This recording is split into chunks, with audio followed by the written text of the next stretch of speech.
Hi friends, welcome to Tamil Cooking Channel. நான் உங்கள் தீர்த்தனா.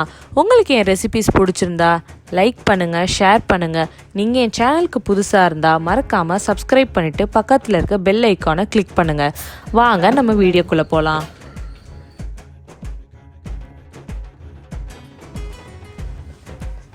இன்றைக்கி நம்ம பார்க்க போகிற ரெசிபி ஒரு மட்டன் பிரியாணி ரெசிபி. இதில் நான் 1 கிலோ மட்டனை மஞ்சள்தூள் உப்பு போட்டு வாஷ் பண்ணி எடுத்திருக்கேன். இப்போது இதை குக்கரில் போட்டுக்கலாம். இன்றைக்கி பவுடர் பிரியாணி பவுடருக்கு தேவையான பொருள் என்னென்னு பார்த்தலாம். 1 ஸ்பூன் சோம்பு, ஒரு 4 ஏலக்காய், 1 ஸ்பூன் மிளகு, 1 இன்ச் பட்டை, ஒரு 7 கிராம்பு, இதெல்லாம் நம்ம வறுத்து பவுட்ரு பண்ண போகிறோம் பிரியாணி மசாலாவுக்கு.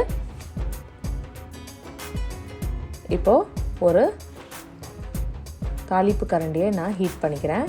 அதில் நான் பிரியாணி மசாலாவுக்கு சொன்னது எல்லாத்தையும் ஆட் பண்ணி இதை நல்லா பொன்னிறமாக வறுத்துக்கலாம்.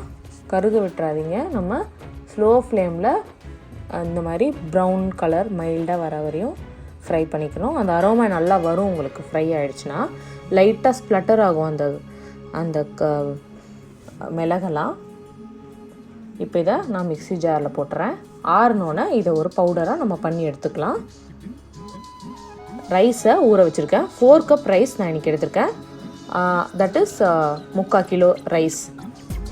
இன்றைக்கி நாங்கள் பாயில்டு எக்கும் ரைத்தாவும் செய்ய போகிறோம் பிரியாணிக்கு. இது ரைத்தாக்காக நான் ஆனியன் கட் பண்ணி வச்சுருக்கேன். இதில் கர்ட் ஆட் பண்ணி மிக்ஸ் பண்ணிடும். இது நம்ம பவுடர் பண்ண மசாலா.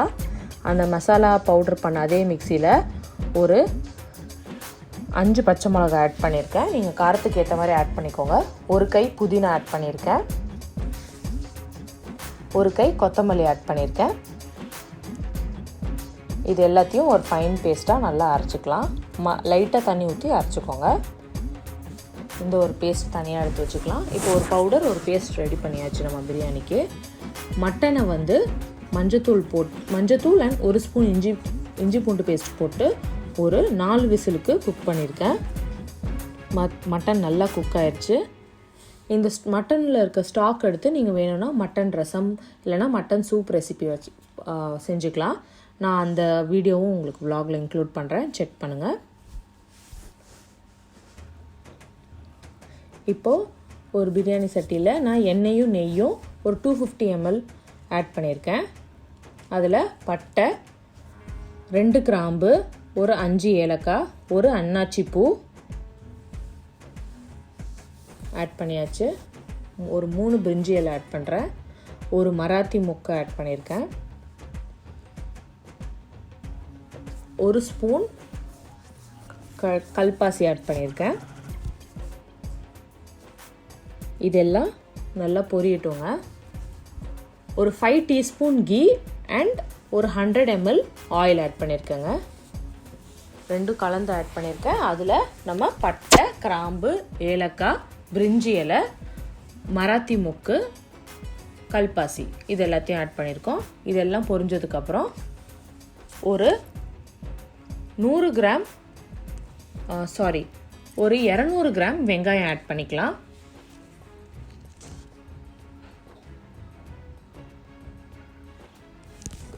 கிராம் வெங்காயத்தை நம்ம நீல வாக்கில் கட் பண்ணி ஆட் பண்ணியிருக்கோம். பிரியாணிக்கு இந்த மாதிரி கட் பண்ணிங்கன்னா பிரியாணி ரொம்ப நல்லாயிருக்கும்.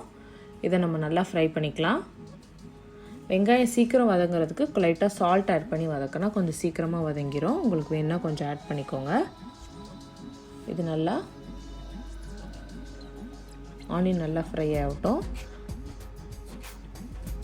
ஆனியன் நல்லா ஃப்ரை ஆனதுக்கப்புறம் ஒரு 4 ஸ்பூன் இஞ்சி பூண்டு பேஸ்ட் ஆட் பண்ணுறேன். இஞ்சி பூண்டு பேஸ்ட் எப்படி நம்ம அரைக்கணும்னா ஒரு 50 கிராம் இஞ்சினா ஒரு 100 கிராம் பூண்டு, இந்த மெஷர்மெண்ட்டில் நம்ம அரைக்கணும். இஞ்சியோட பூண்டு டபுள் த குவான்டிட்டி இருக்கணுங்க. அந்த மெஷர்மெண்ட்டில் அரைச்சி ஒரு 4 ஸ்பூன் ஆட் பண்ணியிருக்கேன். Ginger garlic paste. இது ஜிஞ்சர் கார்லிக் பேஸ்ட்டில் நல்லா அந்த பச்சை வாசம் போகிற வரையும் நல்லா வதக்கிக்கலாம். பாருங்கள், நல்லா வதங்கிடுச்சு.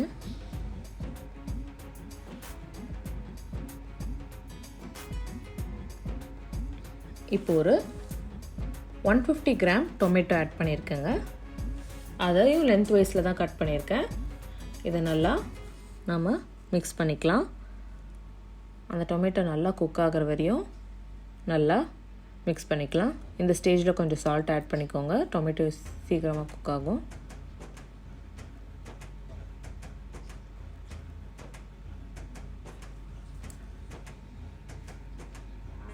நல்லா மிக்ஸ் பண்ணிக்கலாம். பிரியாணிக்கு ஓரளவுக்காவது ஆயில் ஆட் பண்ணுங்க. நான் ரொம்ப அதிகமாக ஆட் பண்ணல, இது கூட ஆட் பண்ணலைன்னா கொஞ்சம் பிரியாணி டேஸ்ட் கம்மியாக தான் இருக்கும்.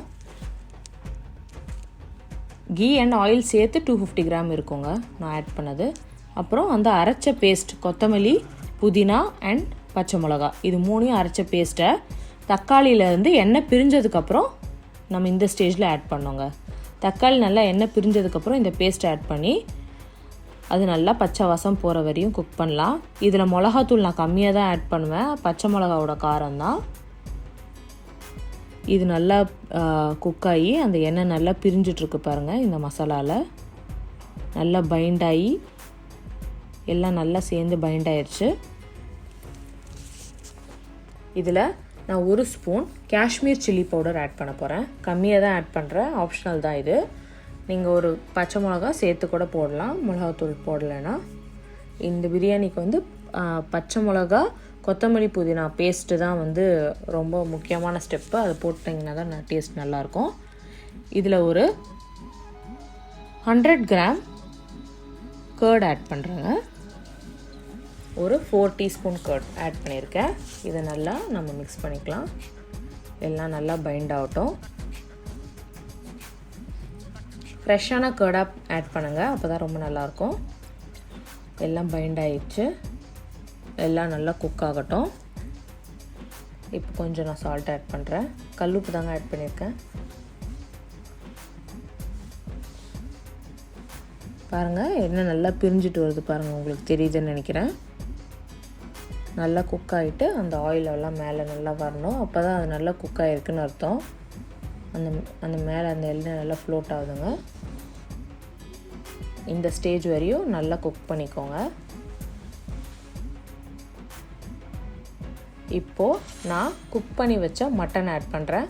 1 kg மட்டனில் 1 ஸ்பூன் இஞ்சி பூண்டு பேஸ்ட், 1/4 ஸ்பூன் மஞ்சள் தூள், 1 ஸ்பூன் உப்பு ஆட் பண்ணி குக் பண்ணியிருக்கேன். அதை அந்த மசாலா நல்லா குக் ஆனதுக்கப்புறம் இந்த மட்டனை அந்த வாட்டரோடு ஆட் பண்ணிக்கலாம். வேணும்னா அந்த வாட்டர் கொஞ்சம் எடுத்து வச்சு நீங்கள் மட்டன் சூப் ஆர் ரசம் பண்ணிக்கலாம், இல்லைன்னா அந்த ஸ்டாக்கை ஊற்றிக்கலாம். ஸ்டாக்கில் தான் டேஸ்ட் இருக்குது, ஸ்டாக்கு கீழே ஊற்றிடாதீங்க, அதோடு சேர்த்து நம்ம செஞ்சுக்கலாம். ஸ்டாக்கோடு ஊற்றியாச்சு. நம்ம ப்ரிப்பேர் பண்ண அந்த பிரியாணி பவுடரையும் ஆட் பண்ணியாச்சுங்க. இந்த ஸ்டேஜில் எல்லாத்தையும் நல்லா மிக்ஸ் பண்ணிக்கலாம்.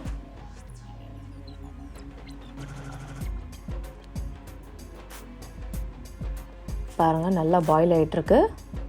எல்லாம் நல்லா குக் ஆகட்டும். நான் இப்போ டேஸ்ட் பண்ணி பார்க்குறேன். எல்லாம் கரெக்டாக இருக்குங்க. நல்லா குக் ஆகட்டும். நல்லா பாயில் ஆகிட்டுருக்கு. இதுலேயும் நல்லா எண்ணெய் பிரிஞ்சு வர வரையும் நல்லா பாயில் ஆகட்டும். கொஞ்சம் சால்ட் நான் ஆட் பண்ணிக்கிறேன்.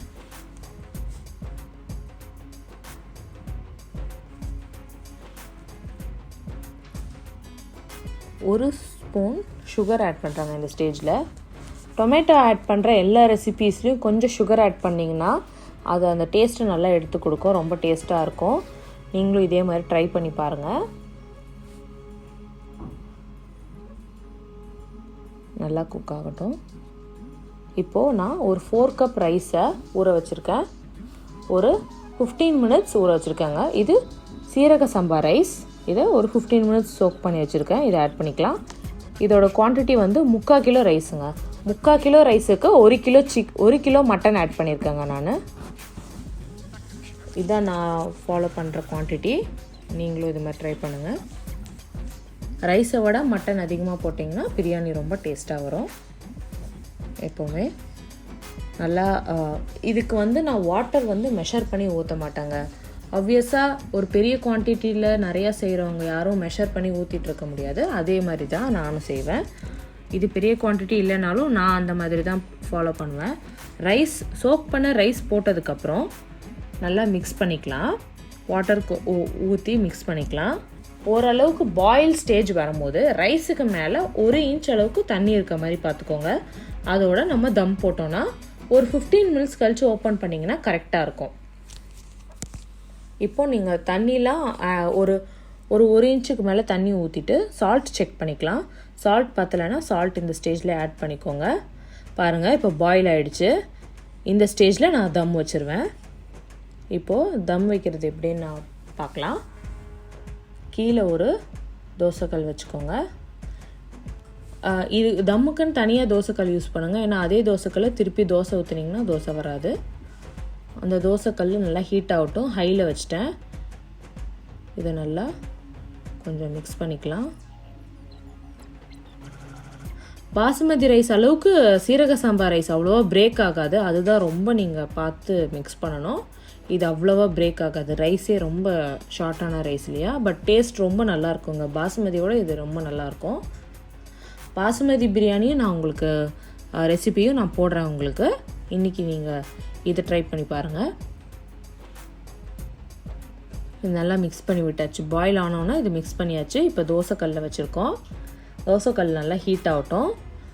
இப்போது இதை க்ளோஸ் பண்ணிவிட்டு மேலே ஒரு எனி வெயிட் நீங்கள் வைக்கலாம். மேலே சீல் ஆகிறதுக்காக, தம்முக்காக.